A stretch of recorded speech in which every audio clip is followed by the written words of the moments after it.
काही झालेलं नाही आहे, काही झालेलं नाही, काय नाही गैरसमज झाला असेल, काही नाही कार्यकर्त्यांची बाचाबाची झाली, बाकी दुसरं काही नाही, काहीही झालेलं नाही।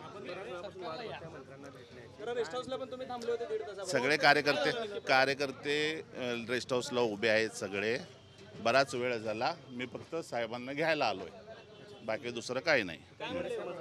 काय गैरसमज असेल झाला, संपला तो विषय, साहेब आले, विषय संपला। कार्यकर्त्यांची बाचाबाची झाली असं दिसतं। हां, कार्यकर्त्यांची बाचाबाची झाली, काय बाकी दुसरा विषय नाही आहे। नाही, गैरसमजातून काहीतरी होत असतं, बाकी काय नाही, साहेबांची वाट बघतायत, बाकी कुठं काही झालेलं नाही। आज सन्माननीय भरतशेठ गोगावले यांचा गेल्या 2 दिवसाखाली नियोजित दौरा ठरला, त्याप्रमाणे दौरा अतिशय नियोजित सुव्यवस्थितरित्या चालू होता आणि या ठिकाणी नागरिक हे शिवसेना भवन येथे त्यांच्या अडीअडचणी घेऊन सन्माननीय मंत्री महोदयांना भेटायला आले होते।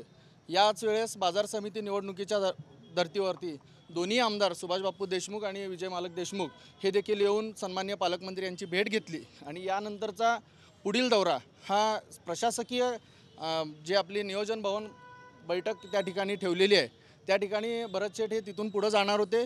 टाईमशीर व्यवस्थितरित्या हा दौरा हा चालू असताना काही समाजातून, काही पक्षातून ज्यांची हकालपट्टी झाली आहे, ज्यांनी शिवसेनेशी गद्दारी केली, ज्यांनी महायुतीशी गद्दारी केली, अशा लोकांनी या ठिकाणी 10 ते 15 जण टोळके आले आणि त्यांनी भरतशेठ समोरच आरेरावीची भाषा त्यांनी सुरुवात केली आणि एक प्रकारचं चांगल्या दौऱ्याला नागरिक या ठिकाणी हजारो उपस्थित होते, त्यांचे प्रश्न हे भरतशेठ सोडवत होते। अशा टायमाला एक मीडियाच्या समोर किंवा एक जनतेसमोर एक चुकीचा मेसेज जावा आणि हे दौरा या ठिकाणी गालबोट लावण्याचा प्रयत्न, जे स्वतःला एक स्वयंघोषित पदाधिकारी म्हणून समजतात अशा लोकांनी केलेलं आहे। याबद्दल आम्ही त्याबद्दल पक्षाच्या वरिष्ठांना आणि पोलीस प्रशासनाला याबद्दल कळवलेलं आहे।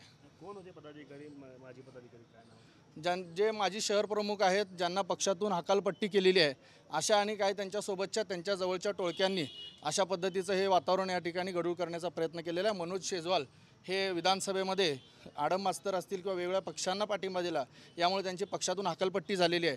ते सावंत समर्थक म्हणून या सोलापूर जिल्ह्यामध्ये काम करतात आणि सावंतांनी या अगोदर एक कोकणातून येऊन एक मंत्री या ठिकाणी किंवा कोकणातून येऊन जर एखाद्याने पश्चिम महाराष्ट्रात आमच्या जिल्ह्यामध्ये ढवळाढवळ करू नये असं स्टेटमेंट तानाजी सावंतांनी आधी दिलं होतं आणि त्यांच्या हस्तक आज भरतशेठ गोगावले आलेले असताना त्यामुळे जाणून बुजून या ठिकाणी गोंधळ घालण्याचा प्रयत्न केलेला आहे। तुमच्या अंगावर देखील धावण्याचा प्रयत्न केला, तुमची गच्ची पकडण्याचा प्रयत्न केला असं देखील बोलत होते, काय नेमका प्रकार? नाही, त्या ठिकाणी सर्व कार्यकर्ते पदाधिकारी उपस्थित होते, भरतशेठच्या बाजूलाच मी होतो, परंतु त्या ठिकाणी शिवीगाळ करण्याचा प्रयत्न, ढकलाढकली करण्याचा प्रयत्न, एकंदरीत पक्षाच्या शिस्त ज्यांना माहीत नाही अशी लोक या ठिकाणी गोंधळ घालण्याचा जाणून बुजून सावंतांच्या इशाऱ्यावर नाचणाऱ्या, या ठिकाणी सावंत गटाचं काम करणाऱ्या लोकांनी हे केलेलं आहे।